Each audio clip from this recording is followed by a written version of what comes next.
Here's a secret that will change the way you look at every gas station you've ever driven past. The gas is not the business. The gas is the bait. A gas station can sell fuel for an entire month and still lose money on every single gallon. And the crazy part? That's the plan. That's not a mistake. That's the whole model. So how does a business that loses money on its own name survive, expand, and quietly become one of the most resilient retail formats in America?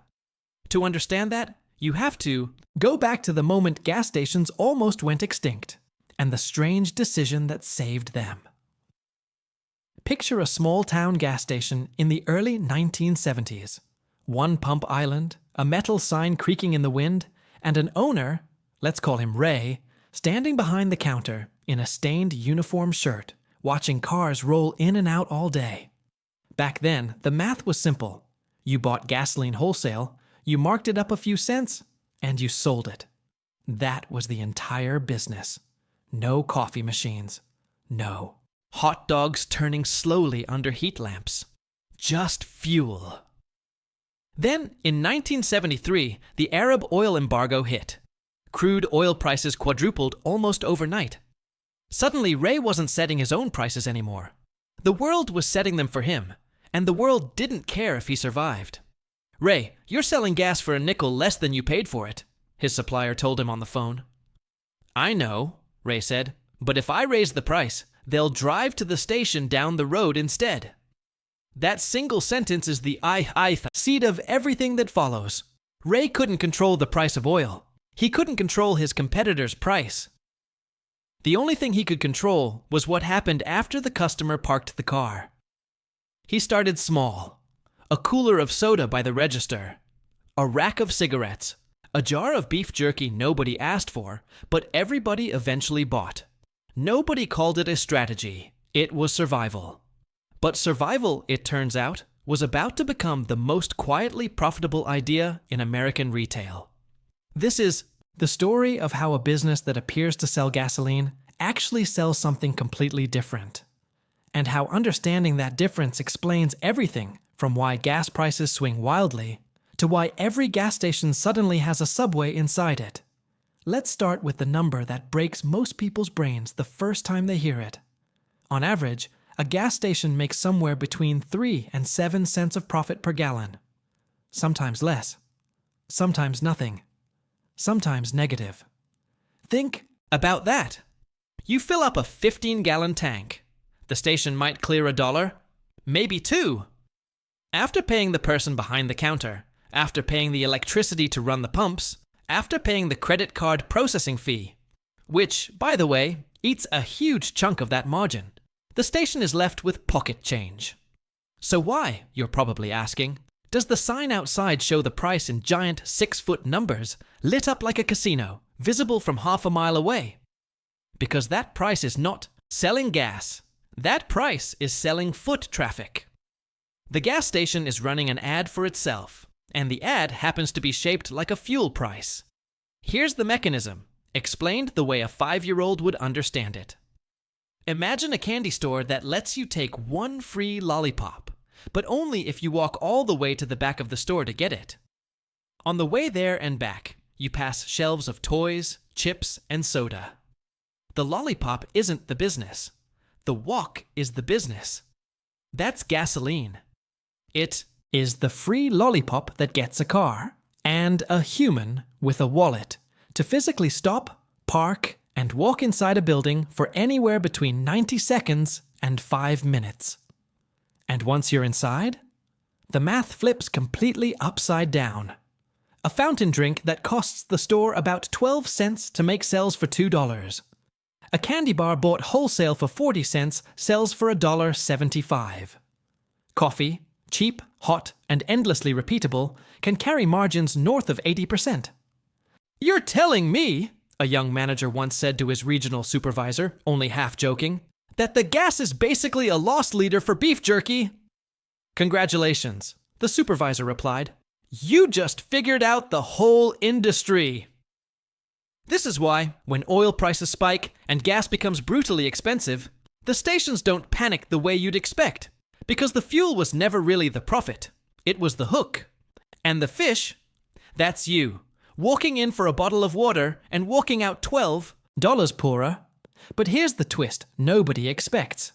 The inside the store profit game only works if people actually keep walking in. And by the early 2000s, something started happening that threatened to break the entire trap. Cars started needing gas less and less. By the 2000s, cars were getting more fuel efficient. Fewer stops meant fewer walks to the back of the candy store. The industry needed a new lure, something that wasn't just, you need gas, but you want to stop here specifically. Enter the modern convenience store gas station. The Wawas, the Buc-ee's, the Quick Trips, the Sheetz's. These aren't gas stations anymore in the old sense. They're small retail fortresses that happen to have pumps out front. Buc-ee's, the Texas chain, is maybe the most extreme example. Some of their locations are over 50,000 square feet, bigger than some supermarkets, with 120 fuel pumps, a wall of fudge flavors, a wall of beef jerky, clean bathrooms so famous they've won actual national awards, and a mascot beaver on the sign. Why would anyone build a gas station the size of an airport terminal? A skeptical investor once asked at a planning meeting. Because people will drive 20 extra minutes for clean bathrooms and good brisket, the founder reportedly said. And once they're here, they'll buy $60 of stuff they didn't plan on buying. And he wasn't wrong. Industry data consistently shows something almost absurd. The average in-store transaction, when paired with a fuel purchase, is significantly higher than a fuel purchase alone. Fuel gets you in the door. Food, drinks, and impulse buys get your wallet open. Franchises like 7-Eleven took this even further, layering in hot food, pizza, taquitos, that eternally rotating hot dog, plus lottery tickets, which, quietly, are one of the highest margin products a convenience store can sell, because the state does most of the marketing for free. Here's a sarcastic little truth the industry doesn't advertise. The lottery ticket costs the store almost nothing to stock, takes up basically zero shelf space, and makes people walk in specifically to lose money gambling. And then, while they're there, buy a coffee and a scratch-off pen.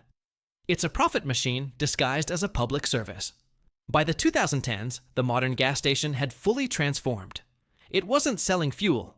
It was selling a 5-minute experience engineered, shelf by shelf, to separate you from an extra $10 or $15. And it worked so well that fuel margins kept shrinking, because stations didn't need them anymore. They had something better. You, bored, waiting for the tank to fill, standing 3 feet from a wall of candy. But there was still one enormous problem lurking on the horizon. One that no amount of beef jerky or fudge could fix. Cars were about to stop needing gas at all. Before we get to that threat, you need to understand one more layer of this business. The layer almost nobody thinks about. Who actually owns the gas station under your nose? Chances are, it's not Shell. It's not Exxon. It's not BP. Those companies mostly just license their name and sell wholesale fuel. The station itself, the building, the pumps, the guy behind the counter, that's usually owned by an independent operator, or increasingly by a private equity-backed chain that owns hundreds of locations. This is where the business model gets almost sneaky in its brilliance. These operators don't think of themselves as fuel companies. Internally, many of them describe themselves as real estate and traffic companies that happen to sell gasoline. We're not in the gasoline business, one convenience store executive said at an industry conference, only slightly exaggerating. We're in the parking lot business. Gasoline is just the reason people use the parking lot. Think about what a gas station actually is, stripped down to its bones. A piece of land on a busy corner, visible from the road with enough space for cars to pull in and out quickly.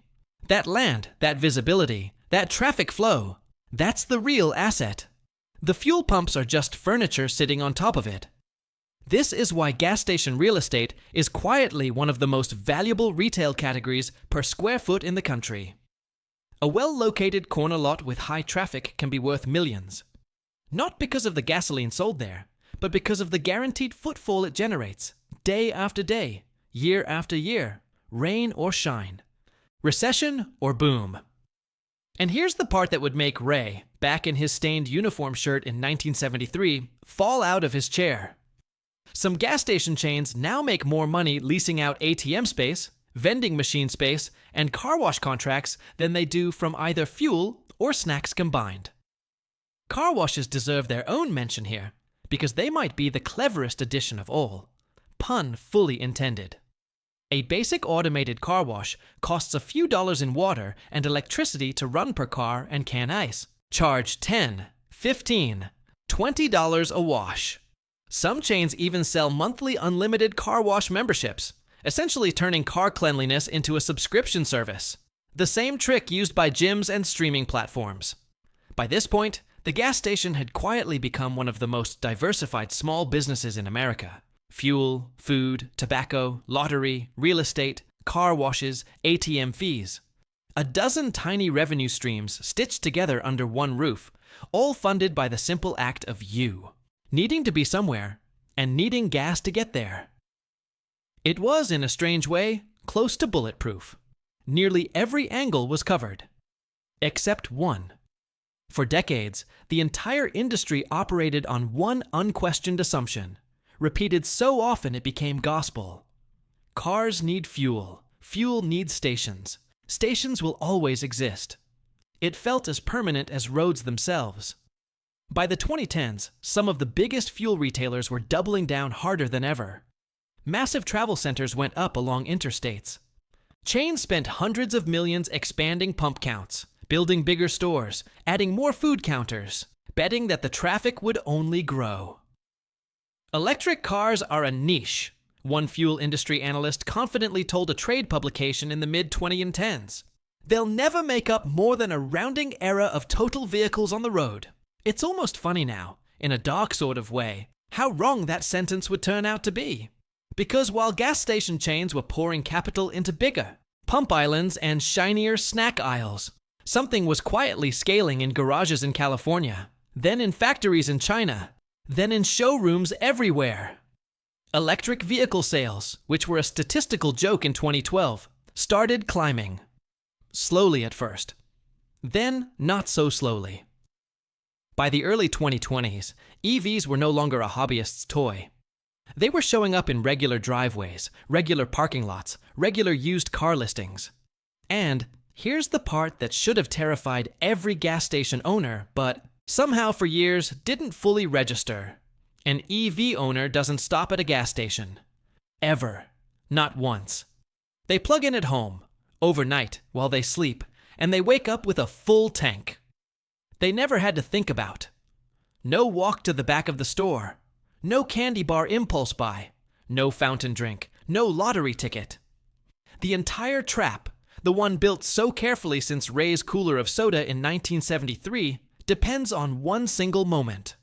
A car needing fuel badly enough to pull in. Remove that moment, and the whole machine has nothing to catch. This is the peak of the industry's hubris. Decades of success convincing an entire sector that the bait itself, gasoline, was permanent. Nobody built a serious backup plan because nobody seriously believed they'd need one. We'll adapt when we have to, one regional chain executive said dismissively at an industry panel in 2015. He was talking about fast chargers the way a horse breeder in 1908 might have talked about automobiles. Technically aware, they existed. Emotionally certain, they didn't matter. By the time that when we have to moment actually arrived, some competitors had already sprinted a decade ahead. Fast forward to the 2020s, and the numbers stopped being theoretical. Millions of EVs on American roads. Charging networks, from Tesla's superchargers to a growing web of third-party fast chargers, popping up not at old-school gas stations, but at malls, grocery stores, and rest stops with completely different layouts and completely different business models. Suddenly, the old gas station model faced a brutal, simple question. What happens when your core hook, the thing that gets a car to stop, no longer works the same way? Some chains panicked in slow motion, adding a handful of charging stalls almost as an afterthought, tucked in the back corner of the lot, as if EV drivers were an inconvenience rather than the future customer base. Others read the room correctly and moved fast. Buc-ee's, Sheetz, and several major chains began retrofitting massive fast charger banks, not 2 or 3 stalls, but 20, 30, 40 at a single location, because they understood something crucial. An EV charging session takes 20 to 40 minutes, not 5. "Wait," a store manager reportedly said during a planning meeting. "If people are stuck here for half an hour instead of 5 minutes, doesn't that mean more time in the store, not less?" "Exactly," his boss replied. "The trap just got bigger. We just have to bait it better." And that's the quiet, almost poetic twist in this story. The chains that survive the EV transition aren't the ones mourning the loss of gasoline. They're the ones who realized the real business was never gasoline in the first place. It was capturing human attention and wallets for a few unavoidable minutes. EVs don't threaten that.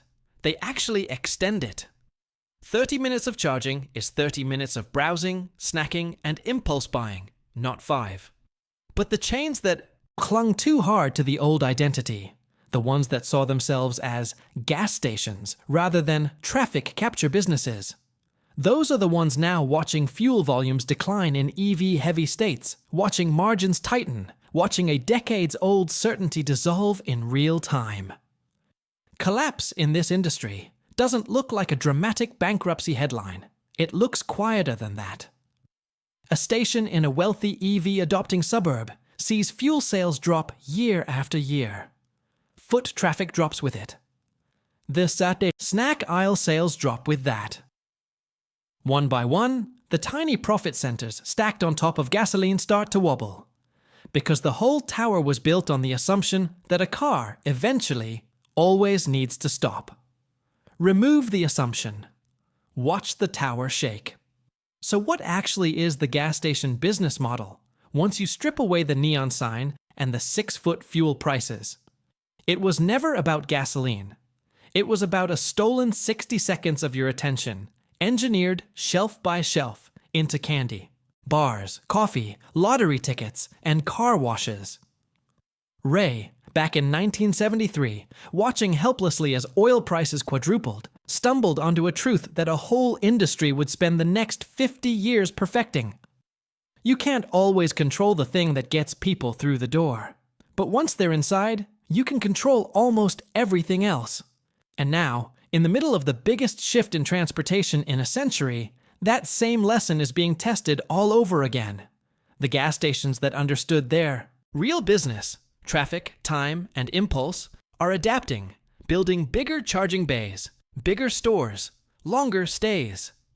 The ones that only ever understood gasoline are quietly fading, one empty pump island at a time. So here's the question worth sitting with. How many businesses around you right now, the ones you walk into without thinking twice, are actually selling you something completely different from what's on the sign outside? Maybe the real product was never gasoline. Maybe it never is. If this kind of story, the hidden mechanics behind everyday businesses, is something you'd want more of, there's a whole channel of them waiting for you right here on Valence. Drop a comment with the next business you want explained like you're 5, and we just might build the next one around it.